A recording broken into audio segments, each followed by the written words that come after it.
Hello student, कैसे हैं आप लोग। स्वागत है आपके अपने यूट्यूब चैनल में। तो कल हम लोग पढ़े थे क्या, शाहजहां, और आज हम लोग पढ़ने वाले हैं क्या, औरंगजेब। ठीक है ना। कल का क्लास आप लोगों को कैसा लगा?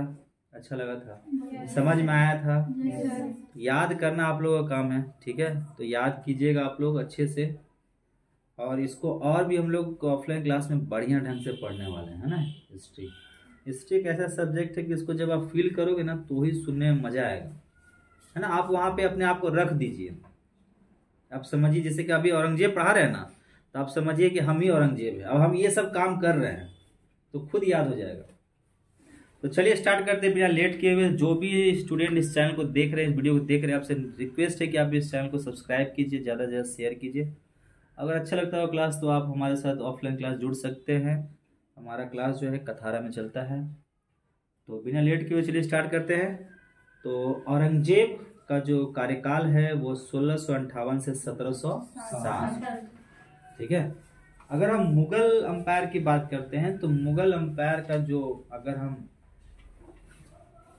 शासक की बात करें तो शासक में ये अंतिम शासक कहा जाएगा, जो शक्तिशाली शासक अंतिम। इसके बाद जो शासक आते हैं ना, वो सब शासक मतलब बहुत ज्यादा शक्तिशाली नहीं थे, ठीक है। और बहुत जल्दी जल्दी उनका कार्यकाल चेंज होता है, जिसकी वजह से मुगल अंपायर जो धीरे धीरे समाप्ति की ओर जाने लगता है।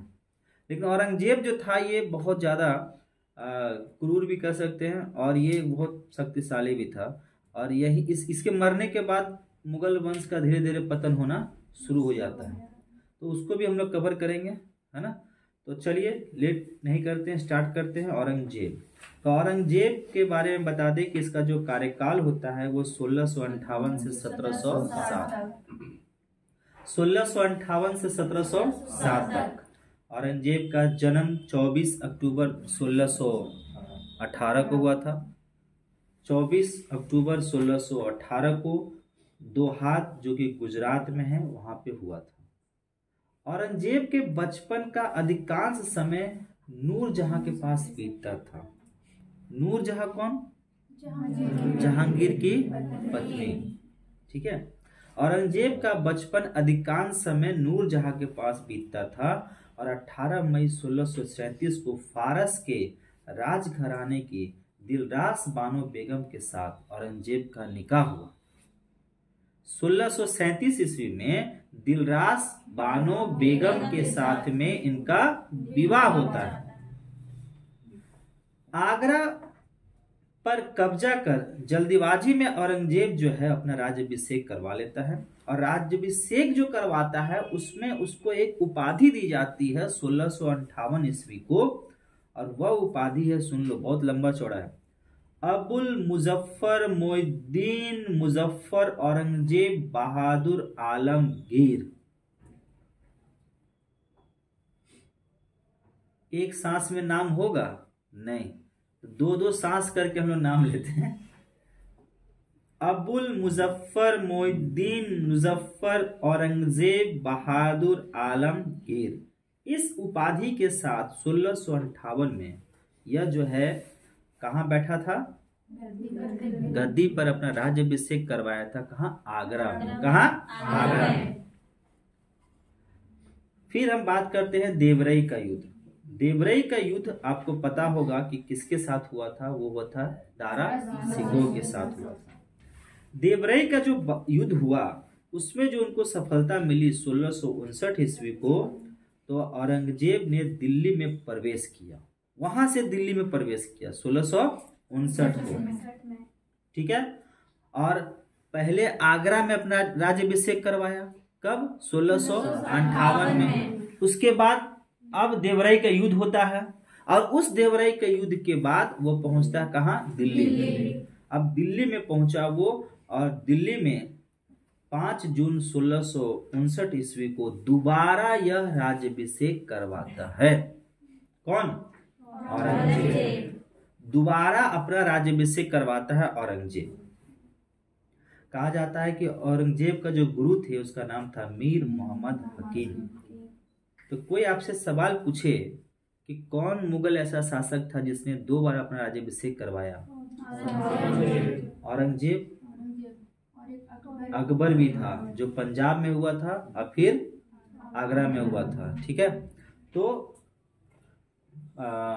औरंगजेब पहले आगरा में करवाया 1658 में, और फिर जब वह देवराई का युद्ध लड़ा 1659 में, तो फिर वह दिल्ली में प्रवेश करता है और फिर वहां अपना राज्याभिषेक करवाता है। औरंगजेब के जो गुरु थे उसका नाम था मीर मोहम्मद हकीम। कहा जाता है कि औरंगजेब सुन्नी धर्म को मानता था, सुन्नी धर्म को मानता था, और औरंगजेब को जिंदा पीर भी कहा जाता है। क्या कहा जाता है? जिंदा पीर भी कहा जाता है। ठीक है, जिंदा पीर कहा जाता है औरंगजेब को। घटना है 22 जून 1665। 22 जून 1665 ईस्वी को जय सिंह एवं शिवाजी के बीच में पुरंदर की संधि होती है। जय सिंह और शिवाजी के बीच में पुरंदर की संधि होती है। अब ये जय सिंह और शिवाजी का क्या लोचा है?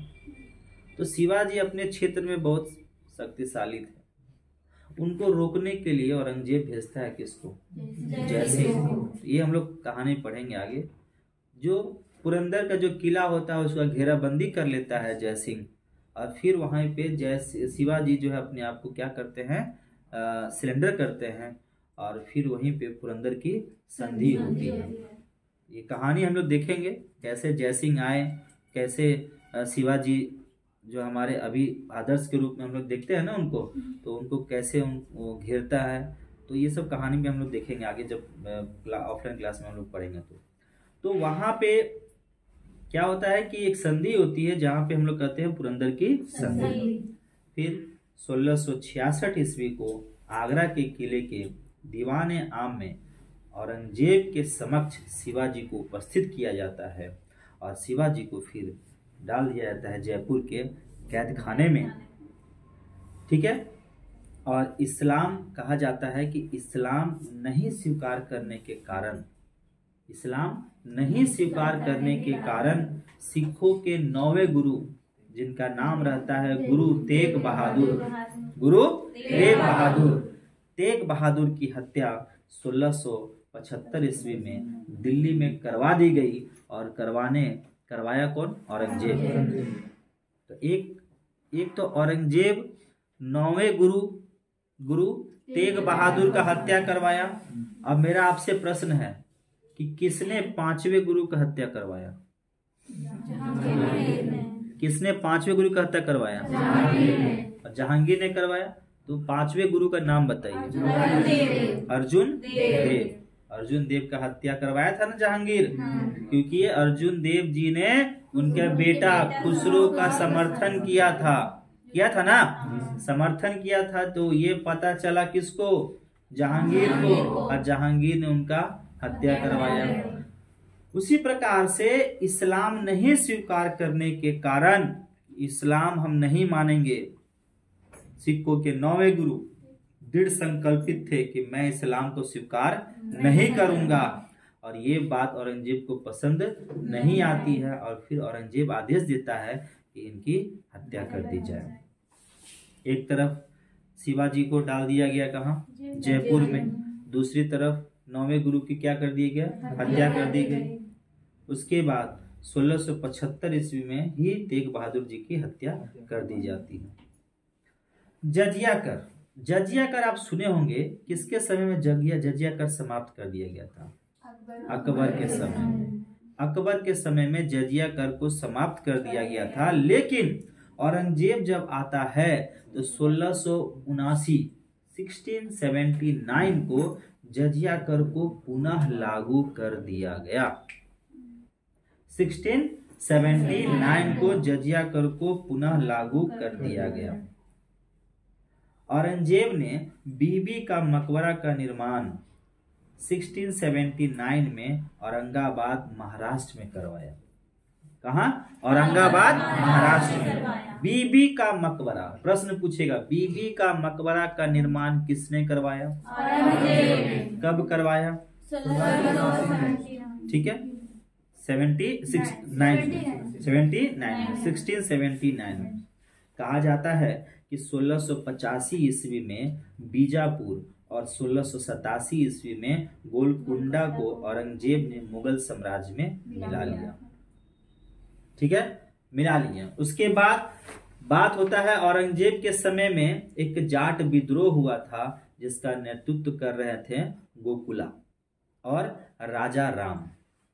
जाट विद्रोह होता है औरंगजेब के समय में जिसका नेतृत्व कौन कर रहा था? गोकुला एवं राजा राम। और 1670 ईस्वी में तिलपत की लड़ाई में जाट लोग परास्त हो जाते हैं, मतलब हार जाते हैं और गोकुला की मौत हो जाती है। इसके बावजूद भी 1685 में राजा राम के नेतृत्व में पुनः विद्रोह किया जाता है और जाटों ने सिकंदरा में स्थित अकबर के मकबरे को भी लूट लेता है। भरतपुर राजवंश की नींव औरंगजेब के शासनकाल में जाट नेता एवं राजा राम के भतीजे चूड़ामन ने डाली थी।